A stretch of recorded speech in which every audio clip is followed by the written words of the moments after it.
What is going on, everyone? Welcome back to another episode of Beyond the Tape. TJ Wengert here with you, the lead NFL draft analyst for 32 Beat Writers.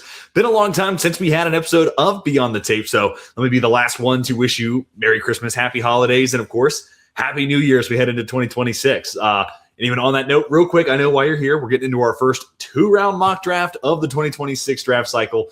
But real quick, before we hit on that, one, Happy New Year, but also this is a great time to go ahead and join the 32 Beat Writers. One, you can subscribe to us here on YouTube, follow us on X. You can also follow myself as well as Z, our lead fantasy analyst, but also on our website over at 32beatwriters.com. I highly encourage you to go ahead and subscribe.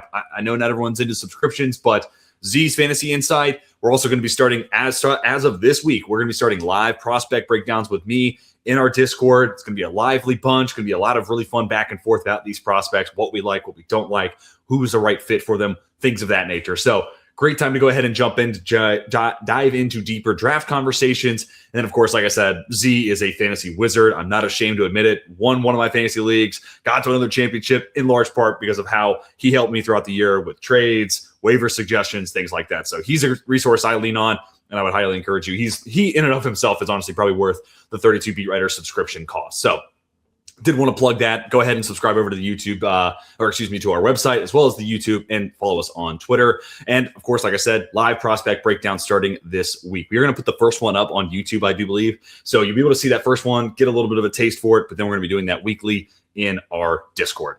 All right. With all that said, let's jump into why you're here. And that is, of course, because we have our first two-round mock draft of the 2026 cycle. First 18 picks, this is the draft order, barring trades and whatnot that will eventually come our way. So we kick things off with the Las Vegas Raiders. I will have Fernando Mendoza be the first overall pick. If I do get word that Dante Moore is coming out, and it feels like, depending on where you look, it's this way or it's that way, and it kind of conflicting reports out there. If he's in this class, he'll probably be my QB1, just because I'll chase the upside of Moore versus Mendoza. But look, Mendoza won the Heisman. I do think there is a high floor. He does bring not the lowest of ceiling, not like a Kenny Pickett type of situation where the floor is the ceiling or anything like that. This is a guy that in plenty of drafts would go number one overall. In a lot of ways, I think I'm gonna have a higher grade on Mendoza than Cam Ward, but the process isn't done yet, so I don't want to say that until we get to April. But as of right now, I would have, if you put Cam Ward, Mendoza in the same draft, I think I would lean towards Mendoza there. But that's also tricky. It's a upside versus floor argument in and of itself. Same thing we're talking about with Moore versus Mendoza. So my QB1 at the moment, I would put the flag on Dante Moore. But that being said, totally understand why Fernando Mendoza is kind of the consensus number one overall pick right now, winning the Heisman. Could totally see where Brady loves this guy, wants to have him be, the pillar of the Raiders organization.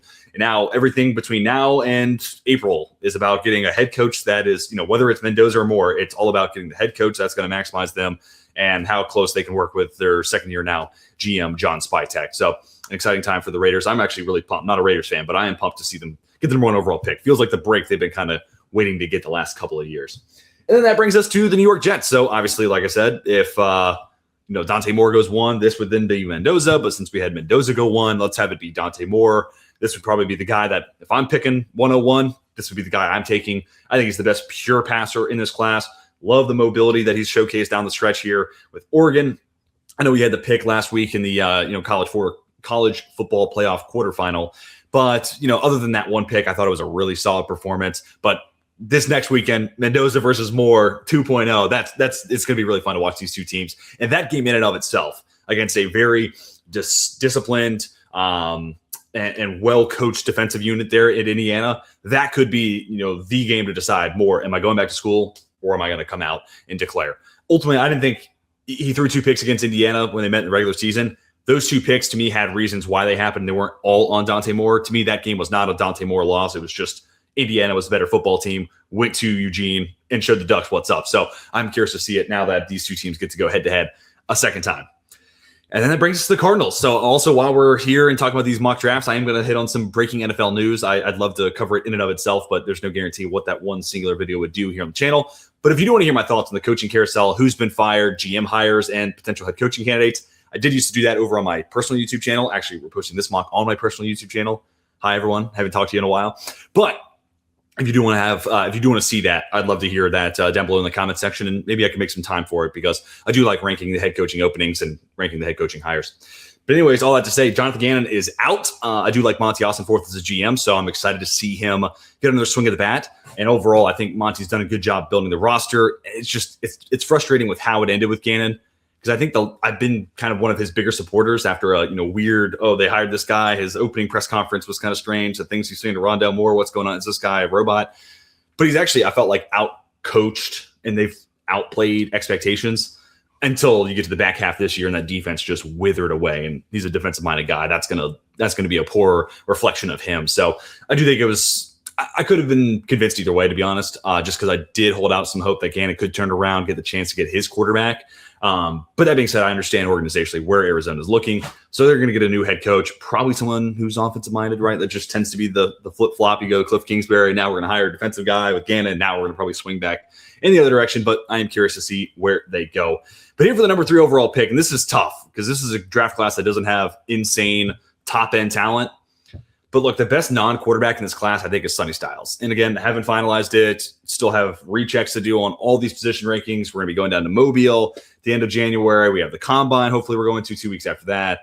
There's still a whole lot that I'm going to figure out and piece out and where these rankings are going to land. But, dude, Sonny Styles is legit, man. I mean, he's got the coverage feel of a former safety. And I still think he can get a little bit better. But for a college linebacker, all things considered, he's one of the better guys in coverage. For what you're going to see, but he also literally just missed his first tackle of the season this last weekend. It took extra football. It took a playoff game for him to eventually miss his first tackle this season, but sideline to sideline range. They're even using him a little bit more in that game this last weekend where he was lining up off the edge and actually blitzing from the middle as well. So even starting to see him a little bit more as a pass rusher as well too, but he's rock solid against the run. Safety background, I feel very confident with him in coverage. I know it's a linebacker here at 3, but to me, he's the best non-quarterback on the board. At least as I see it right now, a very good argument could go that it's Ruben Bain or Arvell Reese, the other linebacker there from Ohio State. But here for the Tennessee Titans, I'm going to go Ruben Bain Jr. I'm in a group chat with the draft professors. Actually did a show and a 32-team mock draft with them this last week. So go check that out if you're looking for a 32-teamer with everyone kind of having a team that they're responsible for. And that was a fun exercise. And we did 3 rounds. So if you're looking to get into a deep dive, 100 picks or so to go through there. But a lot of the guys in that group chat over this weekend after Miami's win last Friday, everyone starts talking about, man, get this guy to Tennessee. And it's hard not to get pumped up about the prospects of a defensive line that features Jeffrey Simmons coming off a career year, Tavondre Sweat, who's a very good football player when he's out there, and then Ruben Bain Jr. Hello. Like, that is a pass rush that is going to get home. And Sweat, who's a great run defender and a nose tackle, and Simmons, who's this fantastic 3-tech. And then Bain comes in and he's really bendy. So you want to play him on the edge because that's one of the best skill sets he has, but also shorter arm length. Not that it really totally matters, but his power, that plays on the inside. And really, I jumped into a conversation between Mike Renner, John Ledyard, and Jordan Reed on Twitter last week when talking about Bain. And everything that they listed out, Jordan was talking about his build-up speed. Mike was talking about his power, and Ledyard was talking about actually his pure play strength, I think. But I was like, dude, all 3 of those things I hear, and this guy's going to be an absolute weapon on stunts and twists, whether it's, DE or TE, whoever's setting the first movement, this guy coming in behind it with his build-up speed, his play strength, and his bendability, and his, just overall flexibility, this guy can be an absolute weapon for the gamesmanship you can run up front. So specifically on that D-line where you have 2 other studs, sign me up for that. But there's still a lot to be figured out there with Tennessee. Also another team that's looking for a head coach, and you would have to assume they're probably going to go after an offensive-minded guy. All right, speaking of offense, the next couple of picks are all going to be offensive-minded here. Giants, I'm going to give them to Jordyn Tyson. To me, he's still receiver 1. I get it. The injuries are definitely a concern, and I'm really curious, especially if we get to go to Combine. I want to know the buzz around his medical, because he's missed close to like 40% or somewhere thereabout of his games in his career, which is definitely alarming. Shoulder, knee, as well as I'm trying to think of the third injury, shoulder, knee, and then there was maybe a head injury. But it's not been one chronic, hey, this guy keeps battling with the right knee. The right knee's always there. He's had, a variety of things that have kind of banged him up. It was a knee injury, I believe. And then, the shoulder injury that kept him out of the college football playoff last year. So I just need to know where the medical stands there. But when he's on the field, sharp route runner, the hands got exponentially better. That was a huge talking point coming into the season. Oh, he's got an over 8% drop rate. Well, that's now down below 2%. He's had 1 drop this year. Yes, he's missed games, but just 1 drop this year. So love the route running. The hands are shored up. A guy who can win at all 3 levels, but even be a little bit of a yards after the catch threat. sign me up for that. I think this is the complement to Malik Neighbors the Giants desperately need. Then Wan'Dale Robinson fully slides into that slot role. Things start looking really nice. Plus Theo Johnson, plus Tyrone Tracy's a pass catcher, and Cam Scatterbu coming off injury. All of a sudden, it looks like a pretty good situation for the Giants. All right, and then that takes us to another team that's going to take a wide receiver here, the Cleveland Browns, and I'm totally content where if you're a Giants fan, you're like, no, Tate's way better. I want Tate. Just flip these 2 picks in your mind, and all will be well. But Carnell Tate here in State, the Browns like drafting these Ohio State guys, so it totally checks out. And, Cedric Tillman, he just had what I thought he maybe could be coming out of Tennessee. Kind of saw him as the day 2 guy.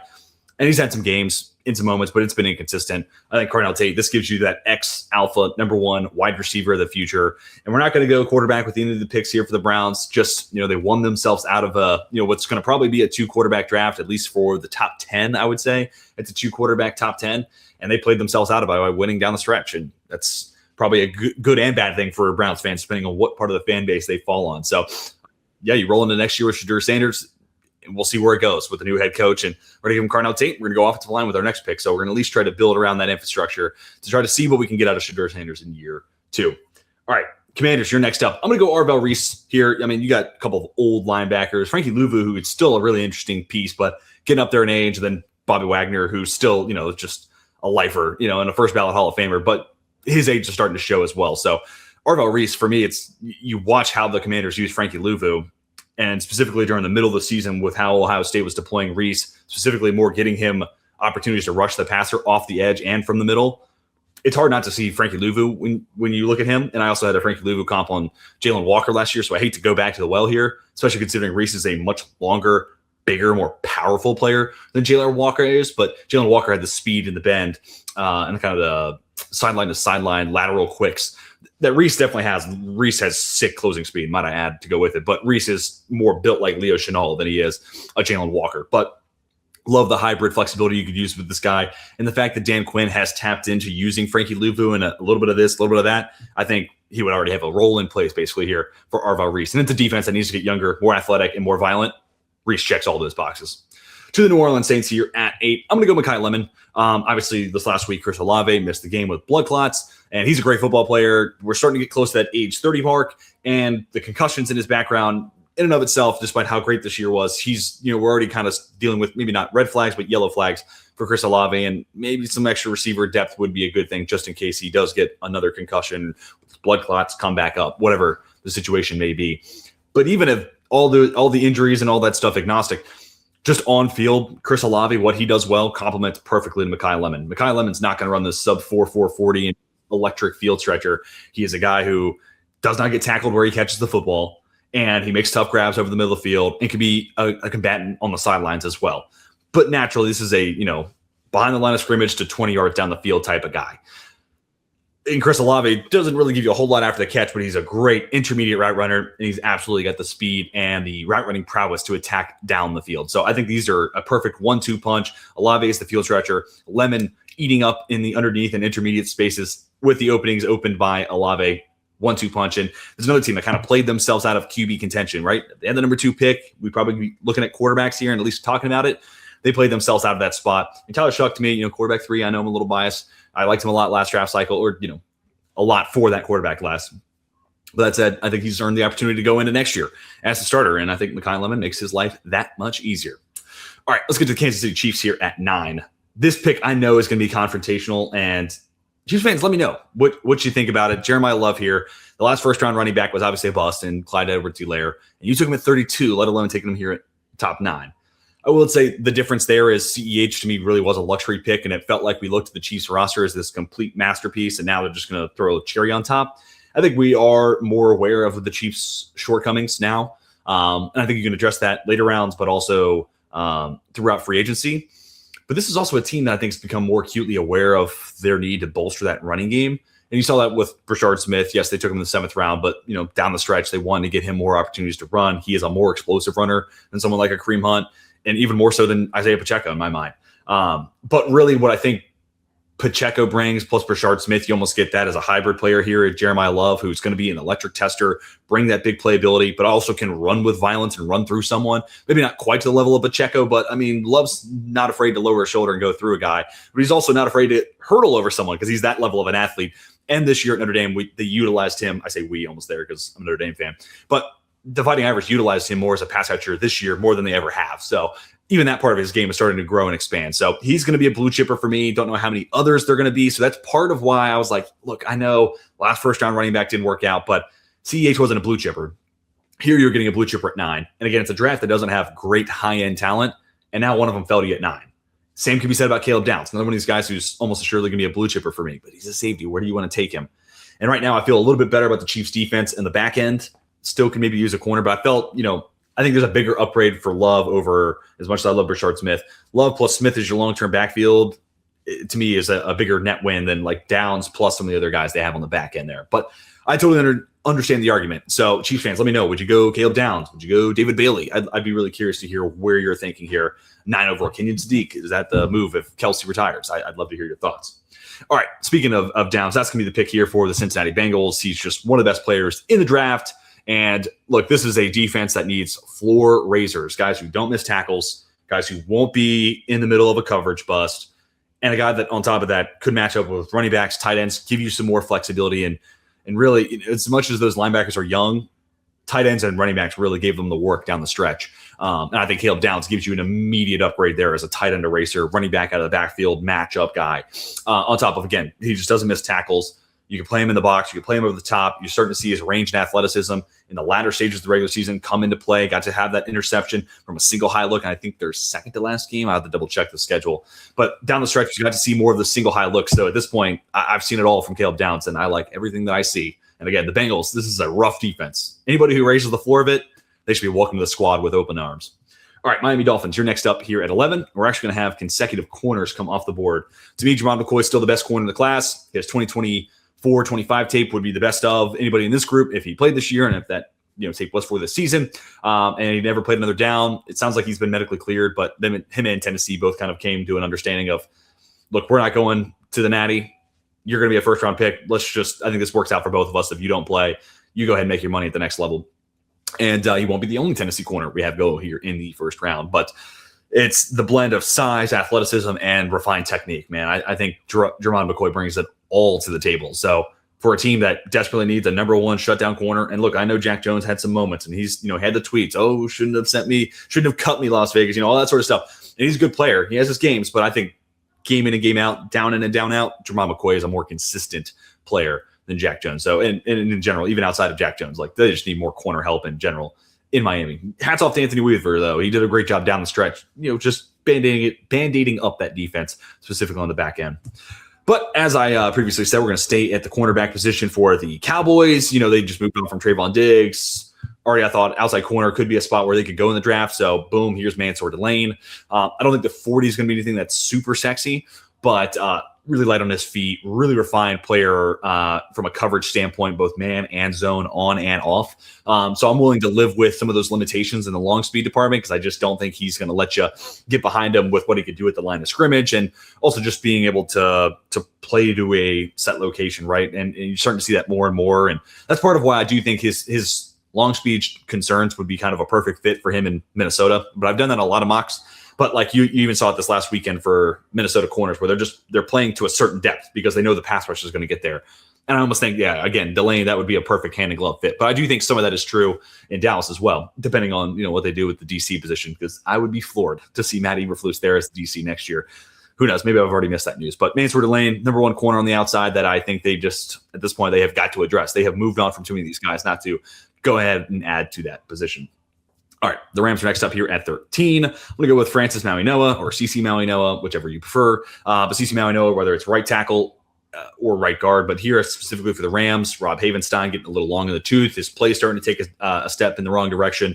I think you plug and play Maui-Noa there at guard, at right tackle. He does, to me, his skill sets are very guard-like, and even his build is very guard-like. But I think the arm length is going to be just long enough to where let's just let it play out at right tackle, and worst comes to worst, by year 3, you move him inside the guard, and he'll be an ass kicker there. So no matter what, he'll be a starter for the Rams somewhere on that defensive line. But I think right away, let's give him the chance to start at right tackle. Let's move on from Havenstein, get younger, cheaper at that position. And now we know a very even, PFF grade for zone and gap. Rams are becoming this more and more gap-heavy team, specifically in the red zone. So I do think he fits with what they want to do from a blocking scheme standpoint.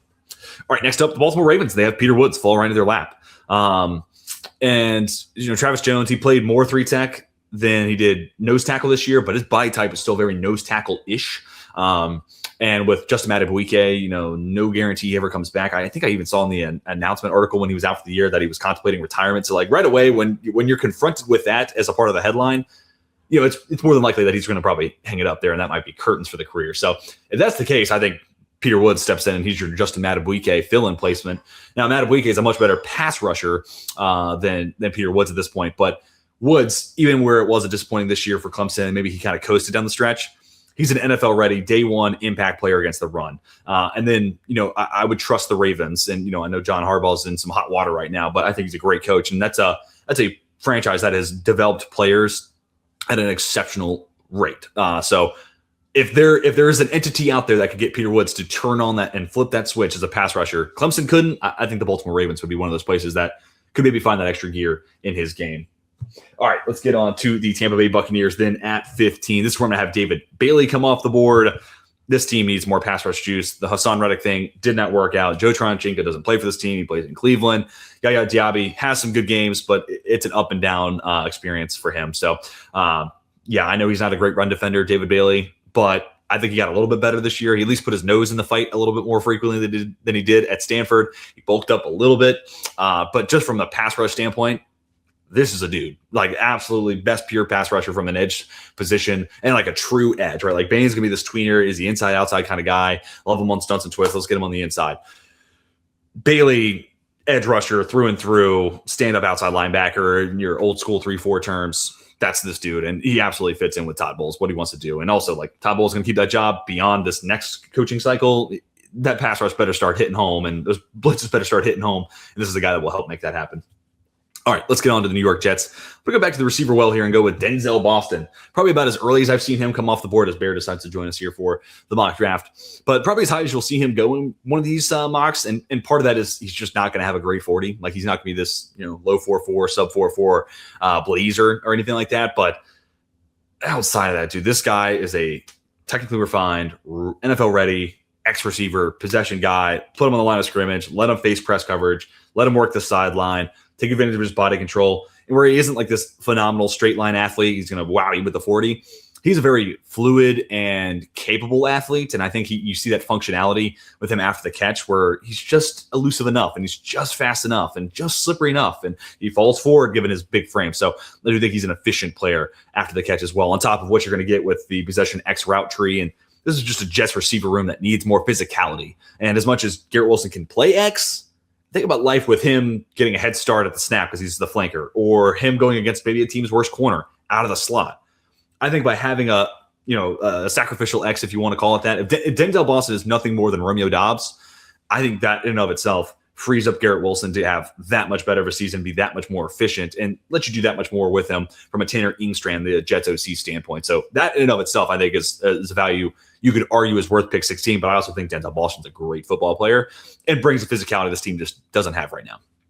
All right, let's go on to pick number 17. Saw a lot of reports coming into the season or coming into week 18 that this might be Taylor Decker's last game as a Detroit Lion. And if that is the case, Caleb Lomo, fell right into your lap. And this is to me, an NFL-ready pass protector, as much as you're going to get in this class where the tackle group isn't awesome. But, man, he's got it from a movement skill standpoint, the hand placement. He's never overwhelmed either, other than maybe that first Texas Tech game. But even that one, when you look at most offensive tackles against Texas Tech, they know they don't have a shot. Lomu, he wasn't quite that overworked or overwhelmed, but it's probably the spottiest game of his tape so far, and that's to be expected against two NFL edge rushers and Romello Height and David Bailey.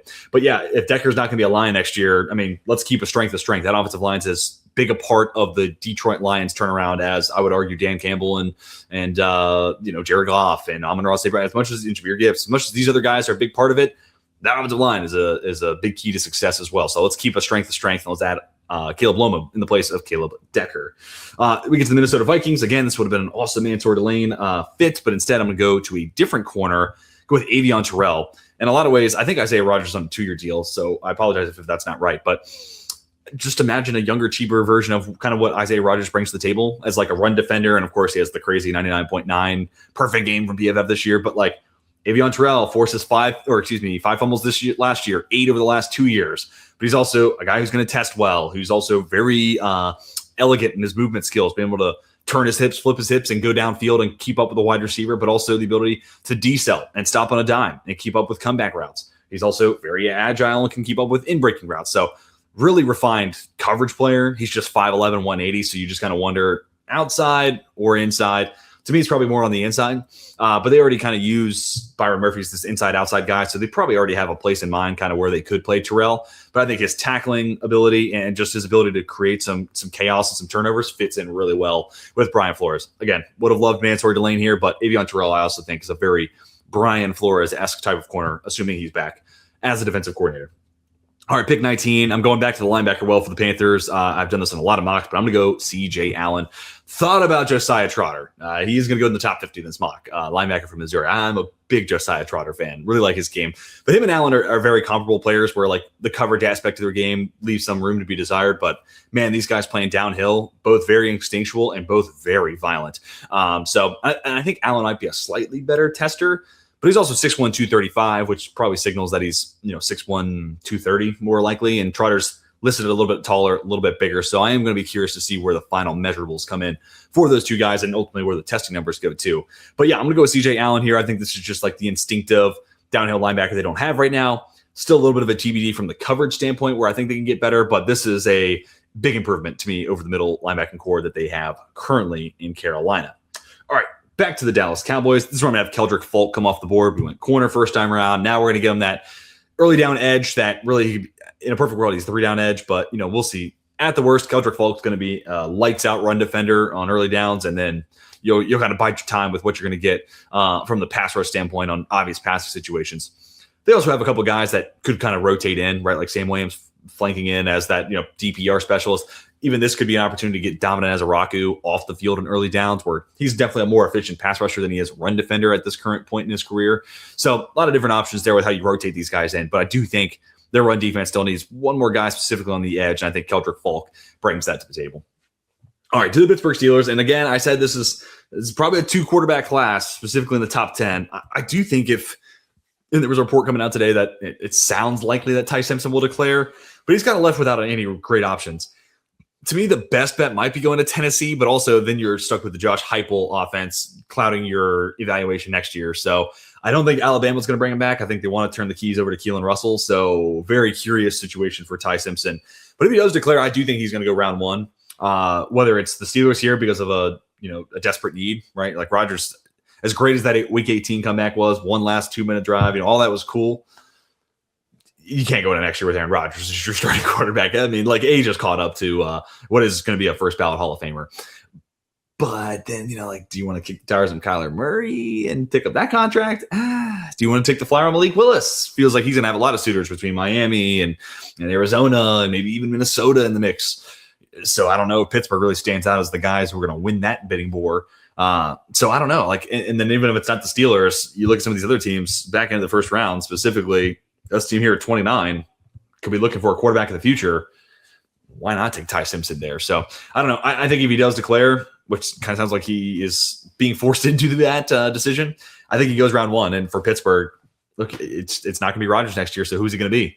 And I do think there would be something where it's a Ty Simpson in the draft after you already did X, Y, and Z move in free agency. Now, whether that's, oh my God, we brought in Kirk Cousins after the Falcons cut him, or they made the trade for Mac Jones. I don't know. I'm just spitballing here. I'm just throwing out veteran options. But I think there's going to be something in the offseason that is a veteran move. And then if Ty Simpson's there at 21, wouldn't shock me whatsoever if they do go in that direction and draft him as the guy of the future. I do worry about his arm throwing in the cold, and December, January wind and overall atmosphere of not only Pittsburgh, but Cleveland and Baltimore. That's hell, Cincinnati got cold a couple times this year too. It's a tough division to not have an A+ arm, but I do think Simpson has enough of an arm to make it work. He has a better arm than Kenny Pickett. So, all things considered, it's not as bad as it could be as a Steelers fan. Anyway, let's leave that point. Let's talk about the LA Chargers. Little bit of an unorthodox pick here. I'm going to go Spencer Fano. One, because he's here at 22, and even where it wasn't the lights out top 10, top 5 pick type of year that I thought Spencer Fano might have, Fano, he still had a very good year and is still worthy of being a first-round pick. and certainly should probably go higher than 22. And for the Chargers, in a year where you've had Slater go down, Alt go down, a guy who plays tackle in college is probably appealing. But also that right guard spot's been a bit of a headache for them all year long. And I think Fano, just given the fact that he's listed at 308 right now, he's probably lighter than that. And he'll show up to the combine and probably get to the legit 308.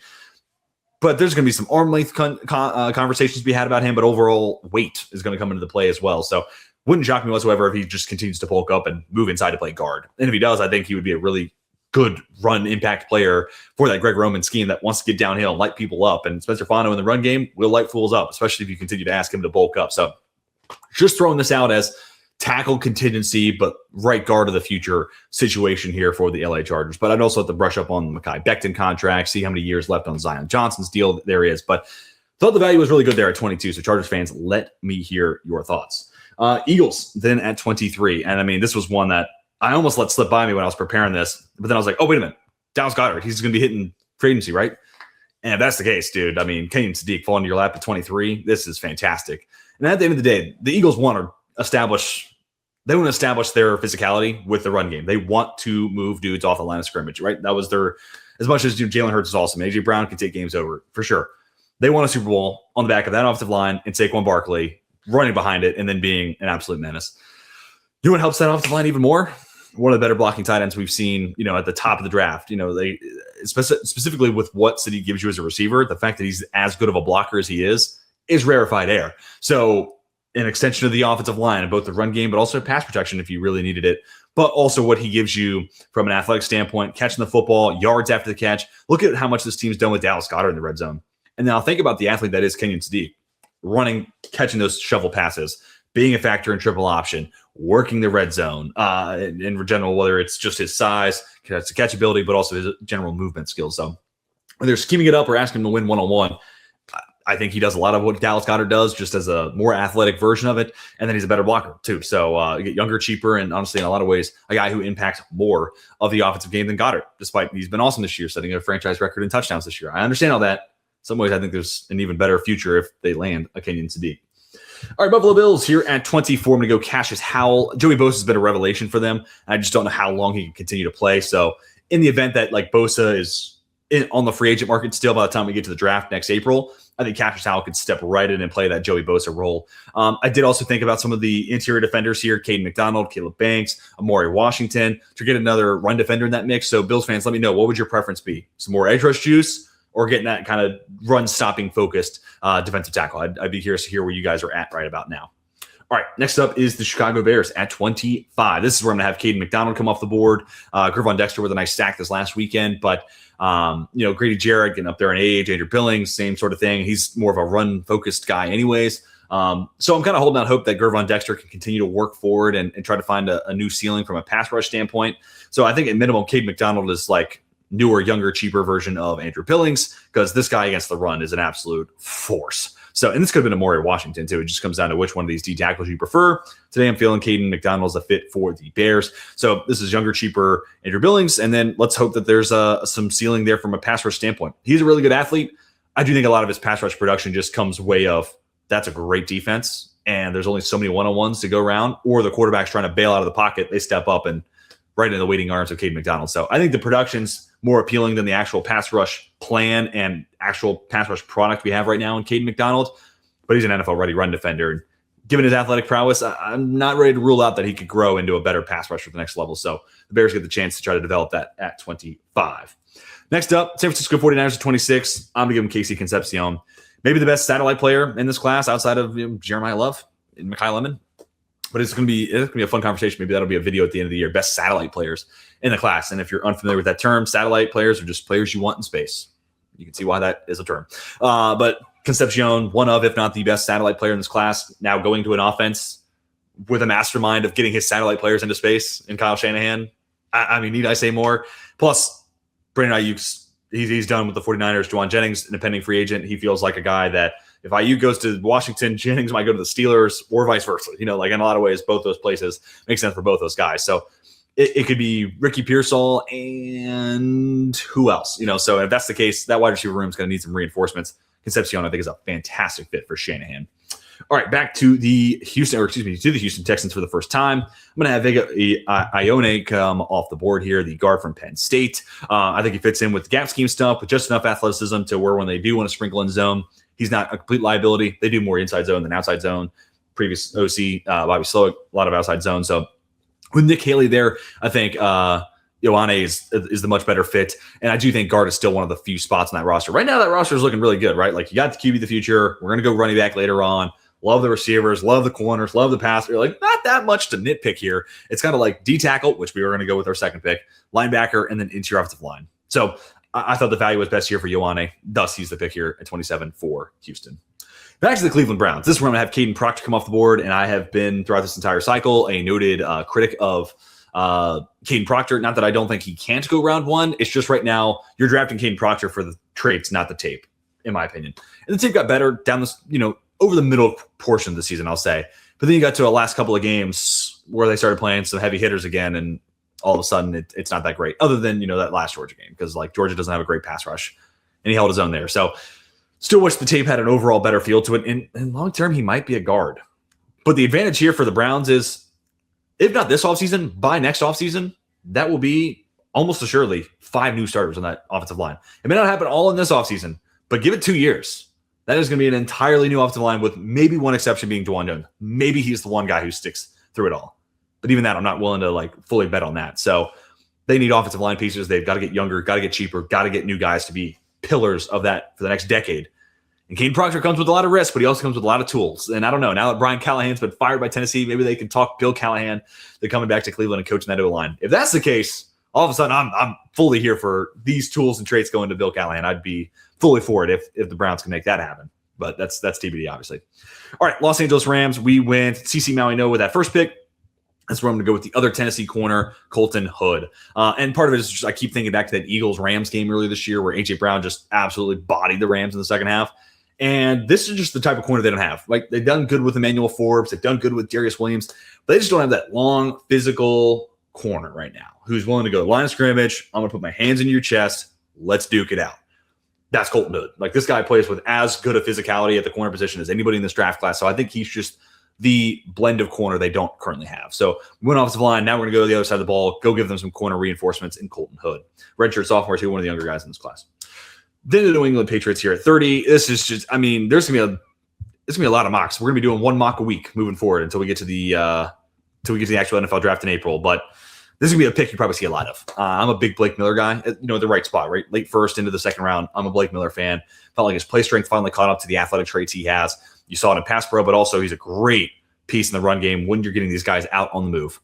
Now, I know Josh McCown's more gap-oriented than he is zone, but I do think there's a world for some balance there. And I do think, again, the play strength that's finally caught up for Blake Miller to where even in a gap scheme, I don't feel like he's a total liability. Would prefer him in San Francisco, right, than Josh McCown's system in New England, but I think he can hold his own. Morgan Moses getting up there in age. So even that said, you don't have to force Blake Miller into a starting spot if you feel like, hey, he needs another offseason to bulk up. You could run it back with Morgan Moses, who's serviceable. Or you could turn the page and go to a new bookend option there, and hopefully it's Will Campbell, Blake Miller for the next decade, protecting Drake May. All right, next up, Denver Broncos. A bit of a surprise declaration for the NFL draft. Connor Lew, 20 years old, tore his ACL early to mid portions of the season. So a lot of people thought he was going to go back to school and position himself as center 1 in 2027, but he decided to declare. I think part of that is like the center position. I think there's a lot of good guards. There's some appealing centers, but especially with Oregon center Ayapani Lololu going back to school, his plays kind of deteriorated as the year went on. But anyways, he would have been a day 2, early day 3 guy. But the center position kind of still stands out as like needing a dude. And I think even with the injury, even with the tape not being as good this year as it was last year for Lew, he's still probably late first into second round. I'm comfortable taking him. And like right here, like 31, this almost kind of worked out perfectly with the Broncos being right here at 31. Luke Wattenberg's on IR. In general, I thought that center spot was one of the few weaknesses on that offensive line for Denver. So Lew, plug and play option. He's a good scheme fit. He absolutely bolsters that the middle of that unit tenfold. But this is kind of like, if I'm going to draft Connor Lew in the first round, this is probably the extent of it, 31, 32. He's definitely more of a second round guy, but I do want to note, surprised he declared, but I'm welcoming to the idea because I do think he is a top 50 guy, even with this year being a little bit of a disappointing season. All right, then we get to the Seattle Seahawks. We're going to go back to the interior offensive line, a little bit of an O-line run here. And, Not a lot of great top-end talent, but now we're getting to the bell curve of the draft where there's some really appealing players for the talent of where they are going off the board. And that's going to be Emmanuel Pregnon. Right now he's the left guard for Oregon. I think that's fine with that. Gray Zabel currently plays left guard, but I also saw him at the Senior Bowl, kick ass at center, or at right guard. So Seahawks fans, I throw it to you. Pregnon, I think it's a great scheme fit. He's been awesome in zone blocking this year at Oregon. I do assume Clint Kubiak's going to get a head coaching job, but I've also heard he's not like the most outspoken, like front of the room, rah-rah type of guy. So maybe he's content being an OC. Either way, if they move on from Clint Kubiak because he gets a head coaching job, odds are they're going to get a disciple with a very close scheme to Kubiak just because they're going to maintain Sam Darnold's presence as the quarterback of that team. So it's going to be Kubiak or someone very close. So Pregnon's a scheme fit, and then you either have the choice of Zabel, you're going to play center, and we're going to keep Anthony Bradford out there, or we're going to move Zabel to right guard, and we're going to figure out Ola Oluwatimi or Sullen, which one of these guys is going to be our center of the future.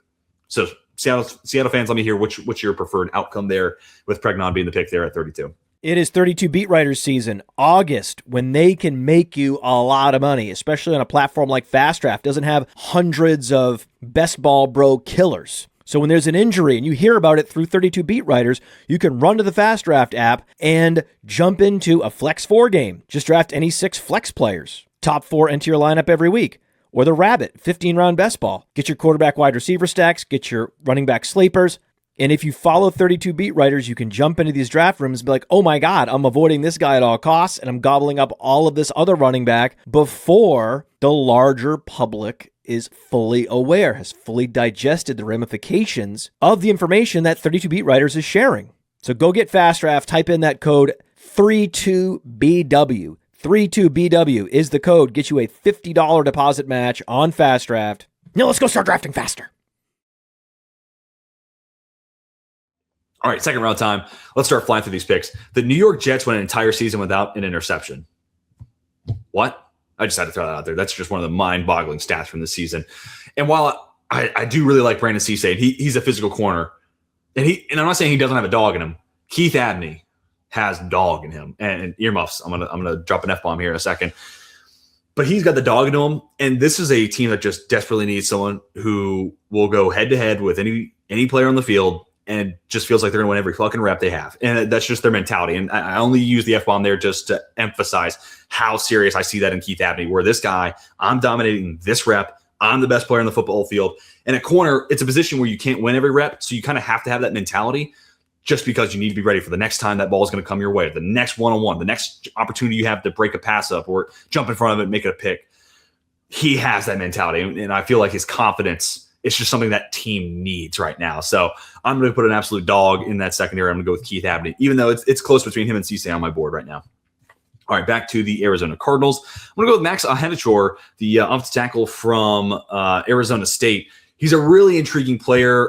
Just started kind of playing football more recently. Now in his second year at Arizona State. Really good athlete. There's still work to be done from a technique standpoint, but newer player of the sport. He's a really good athlete, and there's some good tape to be excited about. He probably had as good a tape as any tackle in the country against David Bailey. So like little things like that, plus his athletic profile, give you some hope. And Jonah Williams cannot be the right tackle of the future for the Arizona Cardinals. So Max Ahenachor, I see you as the future right tackle of the Arizona Cardinals. Back to the Tennessee Titans. This one I have Brandon Cisse come off the board. Long physical corner, and the L'Jarius Sneed experiment just didn't work out for Tennessee. So let's add one more boundary corner into the mix there. This one's a really fun one. Vegas Raiders. So obviously we went Fernando Mendoza at 1. I like Jack Bech as a Z slot type. Deontay Thornton's a fun field stretcher, but this team needs a true X receiver, boundary, number 1 guy. Let's get Fernando Mendoza, that guy from Indiana, in Elijah Surratt. So built-in chemistry, but this is the physical X line of scrimmage. Line them up there. Let them deal with press. This is the type of receiver they just don't currently have on the roster. You can say Deontay Thornton plays X, but he's just running wind sprints at that point. I think Surratt is the X. Bech is the Z in the slot. Okay, let's see what fun we can have here with Fernando Mendoza in Sin City. All right, now we get back to the New York Giants, and it's another one of these things where like just the corner position's been disappointing this year. I like Deonte Banks, thought he was worth a first-round pick. It just hasn't really worked out. They also need to change defensive coordinators like nobody's business. But I'm going to go with Chris Johnson here and give him another boundary corner option to move on from Deonte Banks. I know they have Paulson Adebo for 2 more years, I believe, under contract. So Adebo plus Chris Johnson. Cannot wait to see Chris Johnson in the Senior Bowl. Once we get to, and me and Z are going to talk about our guys we're most looking forward to at the Senior Bowl, I guess in about 2 weeks because we're that close to it. this is going to be one of those guys that's in my top 5 defensive players. I cannot wait to see there at the Senior Bowl. He could have a Quinyon Mitchell type of rise, given the performance he could have. And he's a smaller school guy. He's kind of on the bubble. Not everybody knows about him yet, but a really good football player with some really good tape.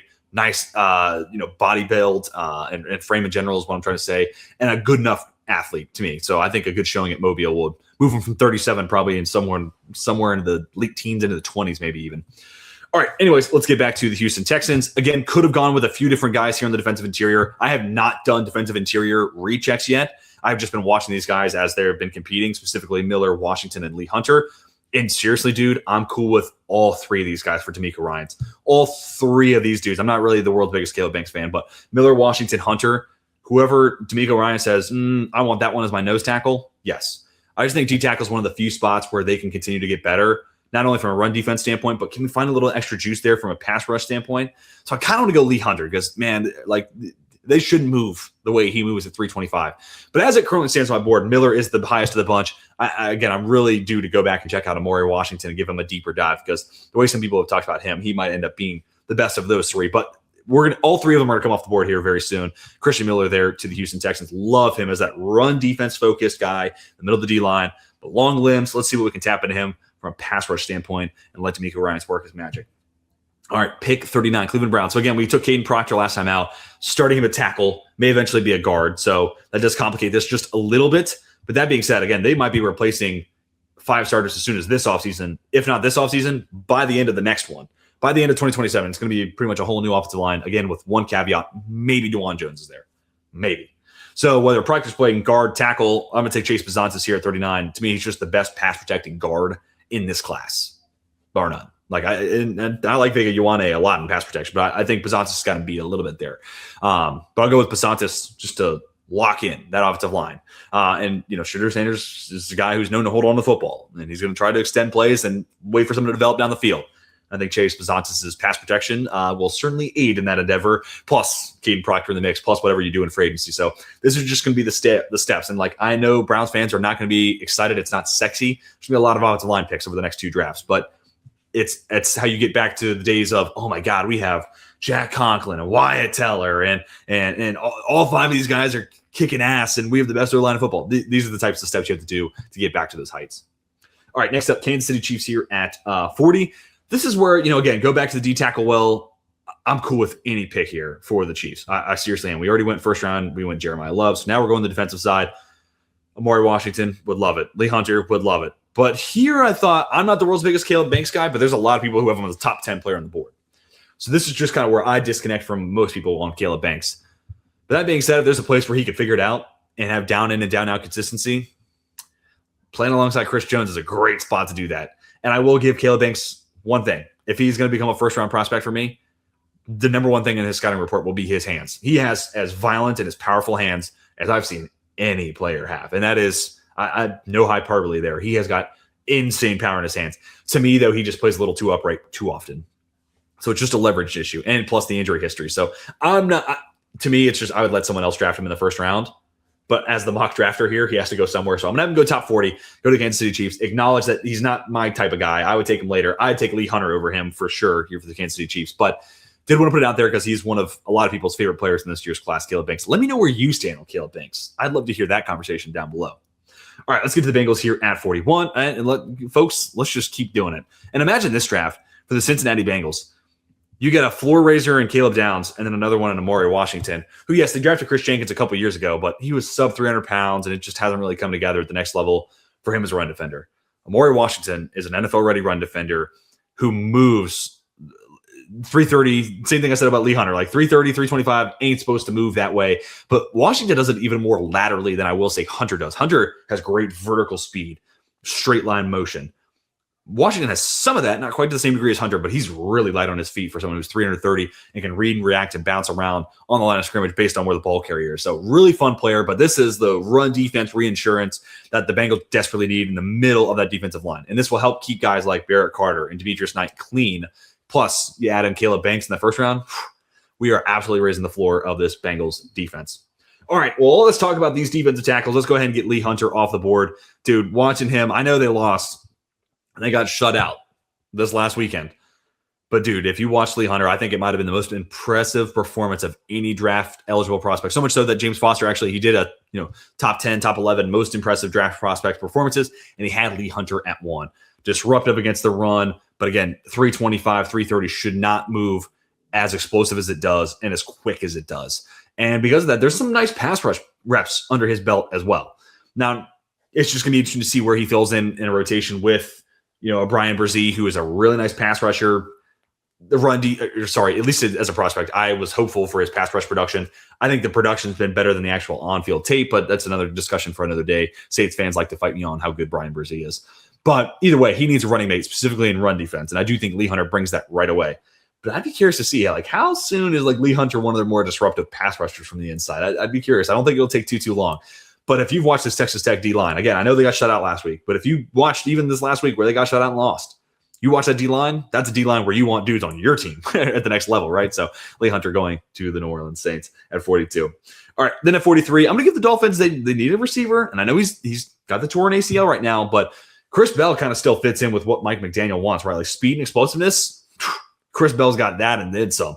Now you do need to refine the route running and whatnot, but I think Waddle could be the X, and then Chris Bell kind of slides into that, getting him into motion, freeing him up off the line of scrimmage, and taking advantage of him having a head start with his athletic profile. Feels a little bit like a cheat code. And you could also develop him just because he is 6'1", 227. He has an X receiver body type and physicality. You could still cross-train him up on that, while Waddle has proven to be a very good flanker and slot option too. So like this to get you back to that 1-2 punch, because I do like Malik Washington, but I think he's definitely he's a nice receiver 3 than he is like, oh my God, that guy's definitely a receiver 2.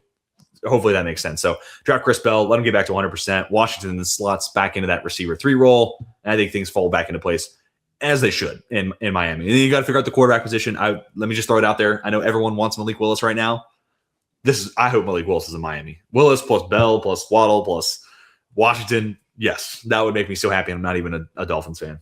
Anyways, staying in the AFC East, this is where I'm going to have Josiah Trotter come off the board, top 100 pick. And honestly, there were multiple times I wanted to get him off the board earlier.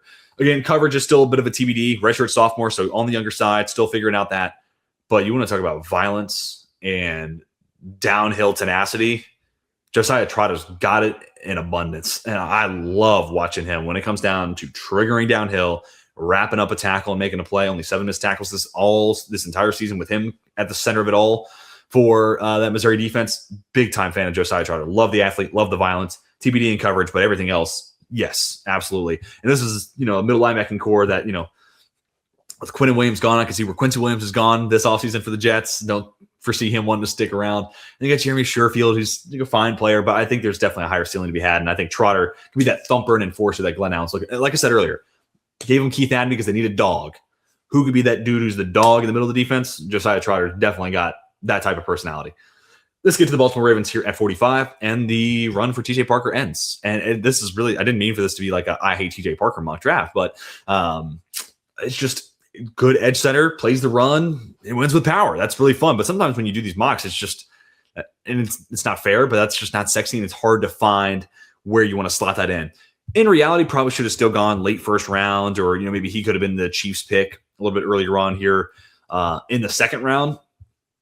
But that being said, man, maybe it's the 49ers, but they just kind of drafted a guy in Michael Williams where it's like good run defender, has good power and length. So already got that role filled kind of. And, the 49ers, Houston have awesome pass rushers. The Browns are the best one in football, and a couple other guys who fit in really well there. The Rams have a great rotation of edge rushers. Maybe the Patriots, so maybe him instead of Blake Miller. But even then, it feels like, you could, but you don't need to either. So I haven't come off the board here for the Baltimore Ravens, who, funnily enough, now also got Peter Woods at 14, if my memory is so. Yep, Peter Woods. So we get Peter Woods and TJ Parker. Wasn't necessarily planning that, but Parker does feel like a guy who you could throw in right away. Kyle Van Noy's this nice, he's poor man's Andrew Van Ginkel at this point, where he's this hybrid edge rusher, dropping a coverage guy.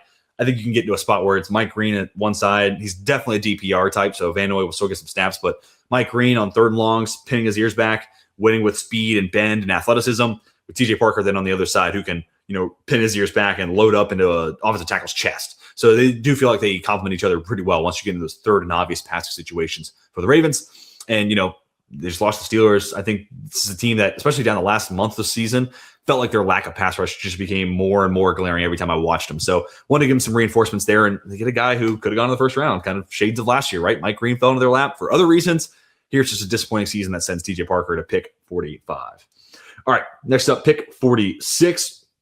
Let's give the Tampa Bay Buccaneers some interior offensive line reinforcements in Austin Searveld. This could be a guy who goes back to school and maybe even plays guard at Ohio State. Wouldn't shock me. But it's specifically when you look at his guard simulated reps where he plays left tackle for Ohio State, but there's a tight end next to him. Those reps in specific are ones where I'm like, yeah, make this guy guard. Like those almost solidify my feelings even more so than like when he just plays offensive tackle. But when he does play offensive tackle and someone goes against his outside shoulder, those are good reminders too that this guy's probably a guard. But yeah, that left guard spot is definitely a position of need for the Bucs and a position they can get better at. So plug and play guy here, and a guy who played a ton of football and good football this last year at Ohio State. Plug him in there at left guard in Tampa. Pick 47, Indianapolis Colts. I'm going to give you Mateo Uiagalelei. At this point, like Kwity Paye is just he hasn't turned the corner yet as a pass rusher. No reason to think that it's just going to magically happen. So where Leatu Latu has figured it out, becoming a really nice technical pass rusher. Let's go give them the other end of that, where it's like Mateo Uiagalelei, I think right now wins more with his traits and his repertoire and his technical refinement. But that's kind of what makes me kind of excited that they have this one physical monstrosity built in the lab to play NFL edge rusher. On the other side, guy who has solid measurables, okay athlete, but it's just an absolute technician. How much can that technician rub off on Uiagalelei and give us maybe the perfect, second round pick of what the Colts are looking for here? Or how much does that just complement one another and allow you to play mismatch? Hey, this guy struggles with big physical edge rushers. Okay, Mateo, that's going to be your matchup. Hey, this guy, like Trey Hendrickson against Broderick Jones, like one of the most technical edge rushers in football against one of the least technically refined offensive tackles in football in Broderick Jones. It was just a mismatch that was never going to go well for Broderick Jones. And in that case, you would put, let's say, Leatu Latu on Broderick Jones because refined technician versus unrefined technician. So it just gives you some mismatch there options for the Indianapolis Colts and allows you to turn the page and move on from Kwity Paye once he does hit free agency. All right, Atlanta Falcons, this is one of my absolute favorite fits. Obviously, new head coach comes in. I felt like that was a little bit of a rough rub there for Raheem Morris, but once I saw they fired Terry Fontenot, that's what clicked it into place, that they fired the GM, so therefore they fired the head coach as well. They didn't want to do another one of these limbos where, hey, you're inheriting this guy, we'll give it a year and see how it goes. I do think the defense took a big step forward this last year, and Morris could have at least earned the opportunity to hire a different OC from Zach Robinson, who I still think can do things well and could maybe be a successful play caller elsewhere. But, I think it was time for a change there in Atlanta. And I kind of wish Morris could have gotten that opportunity. But doesn't, and he's going to move on and he'll be a great DC in Washington or, somewhere thereabout pretty soon. But anyways, Atlanta Falcons, I know they're looking for a new, probably offensive-minded head coach. I think Kevin Stefanski would be an absolute home run fit there. So I'm going to give him Jeremy Bedard. They just need that guy, that compliment. And, dude, I look at Jeremy Bernard, and so much of what I see is Juju Smith-Schuster his first couple of years with the Steelers, where Antonio Brown's going up for 12, 13, 14, 1,500-yard seasons, and he's so good you can't play man coverage. But Juju Smith-Schuster on the other side was a great run blocker. Absolutely could find the soft spots in zone coverage. Made the tough grabs up in the middle of the field you needed him to make to move the chains. And he was good enough against man that when you did run man, he could get open often enough. He was the perfect complement next to a absolute dog who was Antonio Brown in his prime. Jeremy Bernard gives me a lot of those vibes, where he just does a lot of things really well. He's the ultimate complimentary receiver. And I think Drake London's a dog. And I think you could keep Darnell Mooney around as that field stretching type, because that's the one thing neither one of these guys, London or Bernard, have is like elite sub 4.4 speed. So if you can keep Mooney around as a burner or find someone else to be that burner, I think Bernard plus London, those are two highly refined complements to one another. And Bernard's skills and refinement are NFL ready. Like, this guy can absolutely step on the field and be a receiver too day one. And that's a nice luxury to have here at 48. Again, we're getting to the bell curve of the draft, where there's a lot of value that lines up with where these teams are picking, more so than where the teams 1 through 6 are picking, we'll say. All right, next up, the Minnesota Vikings here at 49. I'm going to go with Jonah Coleman. I've gone with Jeremiah Love and a couple of the first-round knocks for the Minnesota Vikings. I'll have to go with a different position of need and then wait for a running back to come their way. And while Coleman's definitely not as explosive as Jeremiah Love, he's explosive enough. He can break off some big runs, but he's very light on his feet. He's 228 pounds. In a lot of ways, he feels like between his ability to be lighter on his feet than you would think, that kind of the Aaron Jones component of his game, but then he's 228 pounds. Good Lord, he's a hammer. That's almost the Jordan Mason, combination of his game. So it always feels like Jonah Coleman's the mix of the two guys they had in that backfield this year. But he's also a really nice pass protector and a more than comfortable pass catcher. This is a guy that I think is very easy to get on the field for 3 downs, and I do think it's time for a new page, a new chapter there in the backfield in Minnesota, and I think Coleman gives them their bell cow of the future. Next up is pick 50. I'm going to go with R. Mason Thomas here for the Lions. Just looking for more juice off the edge, and R. Mason Thomas brings it and then some. And honestly, 50 probably feels like as about as low as he's going to go in most of these mocks, but great first step, can get through the chest of a tackle. The run defense is, not all world, but it's fine enough. And even just as a DPR, like once you get in 3rd and 13, when you're down 10 points to this great Lions offense, and you have to deal with Hutchinson and R. Mason Thomas, I mean, offense is going to be pulling their hair out right there. So that's why you do this move, even if he's not the world's greatest run defender. All right, back to the Carolina Panthers. Going to go back to the edge well here. And I'm not like writing the ship on Princely Umanmielen. I know they took him and Scorton. Scorton's been the better of the 2 rookies. But Ronaldo Height, and look, I know he's on the older side too, for sure. But 22.2% pass rush win rate for a defensive line that's still looking for more pass rush wins. Need I say more? So this is a proven, polished pass rush winner. He's just going to be a DPR. But even in that, I think he brings some value there for that Carolina front.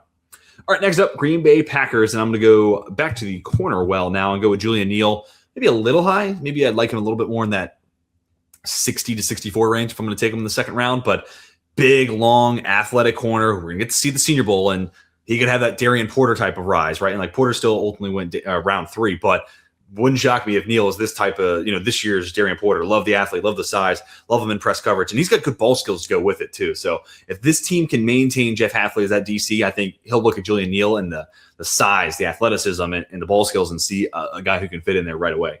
Let's get back to Pittsburgh Steelers. We went Ty Simpson in the first round, and there were a lot of receivers I thought about here, but Brazel works the vertical plane. Jacoby Lane works the vertical plane.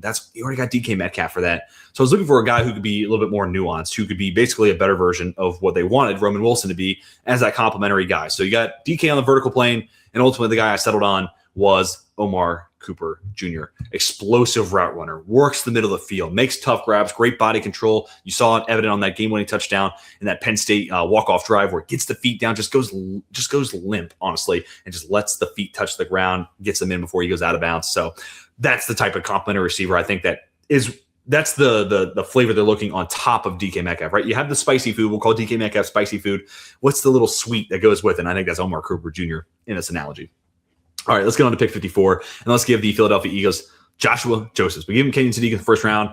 Edge, this feels like one of the weaker years when it comes to edge rotation and pass rush winning for this Eagles D-line that we always think of this vaunted presence who just ass kicker after ass kicker. This year, maybe not quite as much. I think Joshua Josephs would be a nice add in that, specifically his length.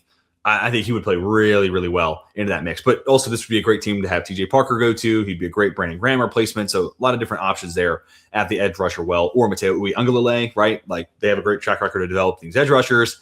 Uiagalelei, that would be a nice little hand and glove fit. But decided to go with Josh Joseph and his length here on that D-line in Philly.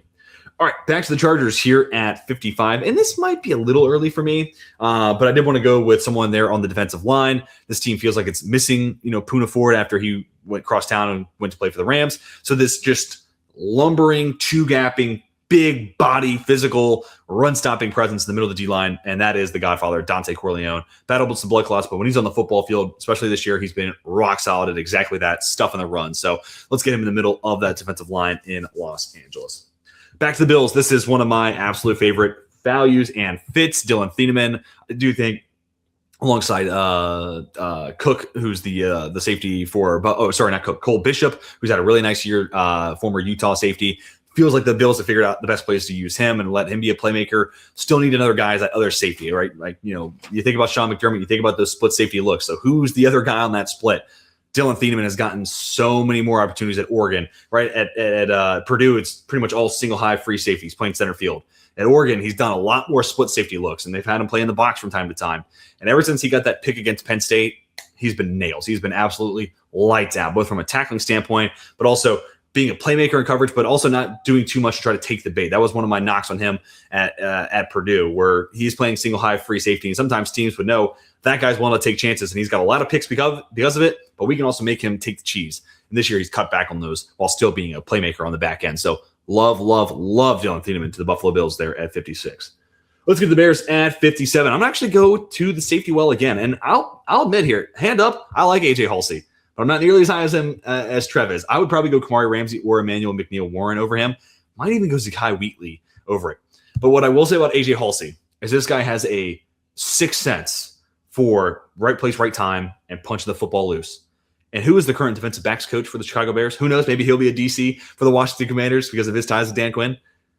But it's Al Harris. And when he's the DB coach in Dallas, all of a sudden they start becoming a turnover machine of a defense. Chicago Bears this year started turning teams over left, right, and center. One of the best teams in turnover margin. So if you're telling me Al Harris is there and you can give him a playmaking safety like AJ Halsey, sign me up for that. And I love Jaquan Brisker. I did want to throw that out there, but just with a concussion history, that's just kind of the same thing I said about earlier with Chris Olave. Just a little bit of a yellow flag there, just something to monitor. And also towards the end of his rookie contract. So just naturally might be a time to pass the torch on. Let's get on to the Houston Texans here at 58. Running back's the one position we haven't really addressed yet. So I'm going to go with Jadarian Price. My RB3 right now at the moment. Love him between the tackles. Very bouncy, good contact balance, and enough athleticism to spring the big play, both on the offensive side, but as a returner, and we saw that multiple times this year for Notre Dame. So I think he fits zone, gap, you name it. He can fit that running style. But I think especially in a Nick Haley gap scheme, let this guy be a physical north-south runner. Yeah, sign me up for that. So this is the running back of the future in that Houston backfield.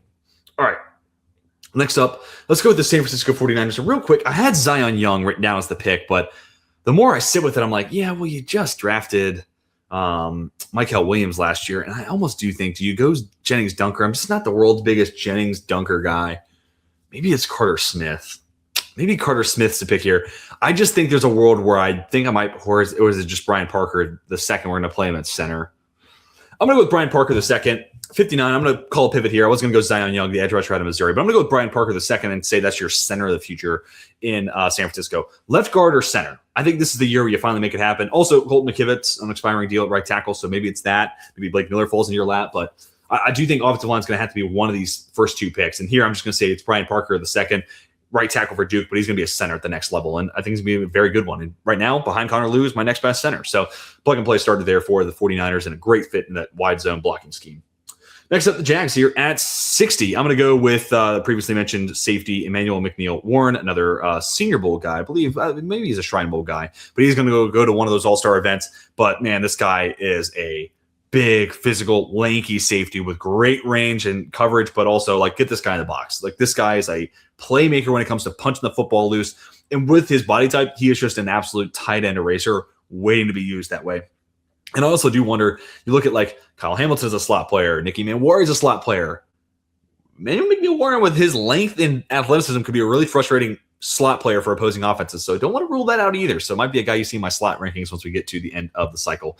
But the safety plays just got to get better in Jacksonville. One of the few spots on that roster where I'm like, yeah, they could definitely use an upgrade there. Rams are next here at 61. And Rams fans, I'll be honest, I didn't know what to do here. I really didn't. We've already gone with, to me, your biggest needs, right tackle and corner. So I'm kind of going with the luxury pick here. Devontae Adams can't play forever. And one of the guys I was surprised to declare was Jacoby Lane. What if we just kept him in state, kept him real local? And even if Devontae Adams does come back and play next year, that might be the best thing possible for Jacoby Lane. So I know we're kind of drafting and statching him because I do think Devontae Adams can be back for another year in LA. But what a wide receiver room for Jacoby Lane to work from Puka Nacua and Devontae Adams. And then in the event that one of the two gets injured, you're getting a really talented receiver who, again, not going to run the most sexy 40, but does a lot of little things right and really moves well after the catch. So like the bowl skills, big body that can work in the red zone and solid enough after the catch to be used as a weapon there. And that's not to write off Kenyatta Mumfield or Tutu Atwell or anything like that. I just think this could be your eventual Devontae Adams successor here at 61. And we've already hit their biggest areas of need. This is a great roster. So I'm just kind of picking best player available and what's a fun luxury pick here at 61. All right, here at 62, for the New England Patriots, I'm going to go edge. And I've talked to a couple of Patriots fans about it, and I don't know the exact edge rusher they might be looking for, but Akeem Mesidor, this guy who might be able to fold inside, he's listed at 280. I think he's going to be closer to 270 once we get to the combine. But this guy who can, one, as productive a pass rusher on the outside that we've seen in college football this year. Yes, he's 25, so he's on the older side, but because of that, I feel very confident that he can be a day one contributor as a pass rusher. And the fact that he's got a bigger body type, in obvious passing situations, he becomes a guy that you can fold inside and rush more over guards and don't have to force him outside of tackles, whatever the case may be. So some inside-out flexibility there. I wonder if that's enough to move Mesidor onto the Patriots' radar. And I just think about guys like Keon White who had those bigger body types and were kind of flexible on the D-line. I just think about what they might want. But also I'm trying to think back to what like Vrabel coveted in Tennessee. So Pats fans, let me know what you're thinking there out of the edge group, or what you would do differently here at 62. I'm curious what you guys are seeing as needed. It's tough when you have this up and coming emerging team where everything's awesome and everyone wants to sing Kumbaya, but then you're like, all right, well, where do they need to get better? And specifically here 62, that was a spot where I kind of struggled with the Patriots. 2 more picks to do, and let's get you out of here. Denver Broncos, the Evan Ingram experiment hasn't worked. I don't know where Michael Trigg's going to come in on my final tight end rankings. He's not the world's greatest athlete. He's got like literally a 0% separation score, but he's one of the most productive contested catch guys that we've seen in college football this year, and an absolute red zone weapon. And you look at the schools he's played for in his college career, all insane pedigree. But the fact that he's played for what I think 4 college football teams now, if not 4, it's 3. And it's all been kind of character stuff. I don't want to be here. They don't, they're just not really meshing. There's a lot of conversations that need to be had there, and some personality quirks that may be red flags for teams for sure. But dude, if you're Sean Payton and you're looking for Jimmy Graham, contested catch, red zone, machine, jump ball, go get it, I point you in the direction of Michael Trigg coming out of Baylor. And then we get to our last pick here in the Seattle Seahawks. This was not necessarily, I think, the biggest position of need. It is on PFF for linebacker being a position of need. I think they could wait to go do it, but this guy is too good of a football player to get out of the second round. I'm going to go with Jake Golday, another one of these guys who's going to be at one of the senior all-star events. I believe the Senior Bowl, but he might be the Shrine Bowl. But he was just awesome. Actually, he is the Shrine Bowl. Remember Renner tweeting about him. But Mike Renner, friend of the show, who also helped put together the Shrine Bowl reports and scouting reports this year. But anyways, Golday is such a good player in the box, sure tackler, but moves really well given he's 6'4" and close to 250 too. So prototypical linebacker build, but with really nice athleticism, and he's fearless coming downhill and a very sure tackler as well. But with all that done, that's 64 picks in. I wanted to showcase each and every one of them one more time to you all. Let me know who went too high, who went too low, who's your favorite squad, and what do you think of the haul that I gave your squad? Going to try to respond to all the YouTube comments that I possibly can, but also did want to plug in one more time. Great time to subscribe to 32 Beat Writers over at 32beatwriters.com. And I'd love to have you come join us for our live prospect breakdown starting this Wednesday. At the worst, it's going to be Thursday, but it sounds like it's going to be this Wednesday with the feedback I gotten from everyone in our chat. So would love to see you there. Love to talk ball with you. And of course, I'd love to see you talking ball down below in the comments or in a reply back to this post on X or even in my DMs if you want to give me a follow on Twitter at TJ Wengert, spelled Wengert. Because that is going to do it for this first 2-round mock draft of the 2026 draft cycle. Let me hear your thoughts on these picks down below. Like the video if you haven't already. Subscribe if you haven't already. Tons more draft content and then fantasy football content right behind it here on the channel. And of course, do us one more favor. If you're still listening, hit the hype button. Go down in the comments, swipe over once, maybe twice. Hit hype. It's the new YouTube algorithm thing that they're pushing out, and it would really help me, the channel, and 32 Beat Writers as a whole out if you could just take 2 seconds to do that. Thank you so much. I'm done asking for favors. Hope you all have a fantastic rest of your day. And until next time, my name's Teach. We are signing off.